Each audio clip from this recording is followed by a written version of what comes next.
तुम लोगों से आगे जा सकते हो। Silence is a source of great strength. शांत रहकर अपने काम से काम रखकर आप पूरी दुनिया को जीत सकते हो। जितनी ज्यादा लोगों की आप सुनेंगे ना, उतने ही ज्यादा इन लोगों के झूठे जाल में आप फंसते जाओगे। ध्यान रहे, अधिक बोलकर या बेवजह अनचाही जगह बोलकर मूर्ख बना जा सकता है, महान नहीं। लेकिन सुनकर सीखा भी जा सकता है और महान भी बना जा सकता है। Listen to understand, not to answer. क्योंकि जब हम किसी को सुनते हैं ना, तो हम उससे वो सीख पाते हैं जो हमें उस वक्त तक पता नहीं होता है। जो लोग चुप नहीं रह पाते, उनके जीवन में कुछ भी निजी नहीं होता, सब कुछ पब्लिक होता है। लोगों को सिर्फ उतना ही बताना चाहिए जितना उन्हें जानने की जरूरत है।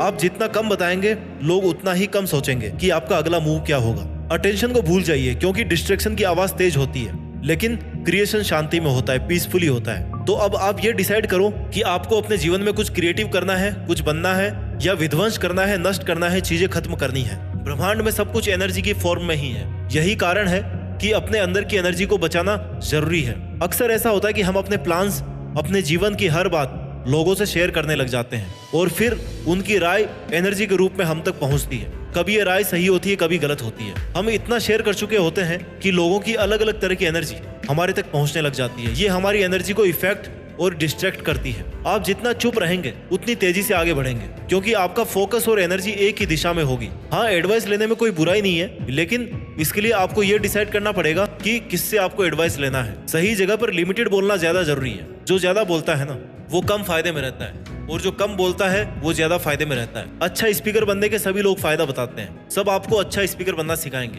लेकिन इसका मतलब ये नहीं है कि आप हर वक्त बेवजह किसी के सामने भी कुछ भी बोलते रहें, क्योंकि उससे आपको सामने वाला मूर्ख ही समझेगा। इसलिए मैं आज आपको बताने वाला हूँ कि चुप रहने के कितने फायदे हैं। अब चुप रहने का मतलब ये भी नहीं है कि आप बिल्कुल ही नहीं बोलते। चुप रहना मतलब बेवजह नहीं बोलना। जहाँ एक जवाब से काम चल सकता है ना, वहाँ पर बार बार बोलने की जरूरत नहीं है। इससे तुम अपनी एनर्जी बेवजह वेस्ट होने से बचा सकते हो। इसलिए तुम्हें एक अच्छा लिस्नर बनने की कोशिश करनी चाहिए। ध्यान से सामने वालों की बात सुनना भी एक कला है। सुनो ज्यादा और बोलो कम। आप सामने वाले को ध्यान से सुनकर उससे आगे निकल सकते हैं। जितना ज्यादा आप बोलते हैं ना, उतने ज्यादा आप ऑर्डिनरी लगते हैं। सामने वाले के लिए नॉर्मल हो जाता है कि यार ऐसे ही बकबक कर रहा होगा। और जितना आप कम बोलेंगे, उतने आप स्पेशल और समझदार लगोगे। सामने वाला भी सोचेगा कि यार ये बंदा कितना सोच समझकर बोल रहा है। वो अपने आप आपको अटेंशन देगा, आपकी बातों को इंपॉर्टेंस देगा। सब कुछ कहना जरूरी नहीं है, और अगर कुछ जरूरी नहीं है तो वो कहा ही ना जाए ना, तो ज्यादा बेटर है। इसकी प्रैक्टिस होनी चाहिए। दुनिया में सबसे खतरनाक हथियार है आपकी वाणी, आपके शब्द। जो आपने अगर एक बार बोल दिए ना, तो उसके बाद वो ना तो वापस लिए जा सकते हैं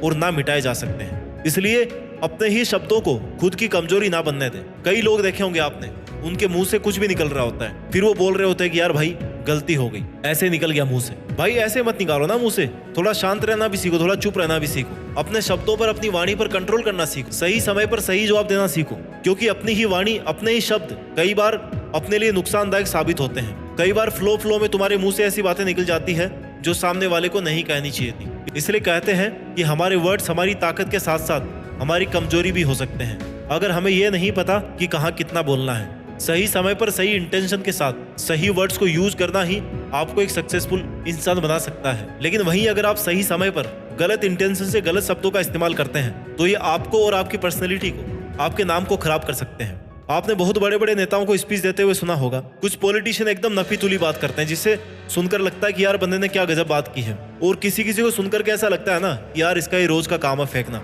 ये ऐसे कुछ उल्टी सीधी बातें बोलता रहता है। आप सिर्फ उसकी बातों की वजह से उसको तवज्जो नहीं देते, आप उसके बारे में कुछ नहीं जानते। आप सिर्फ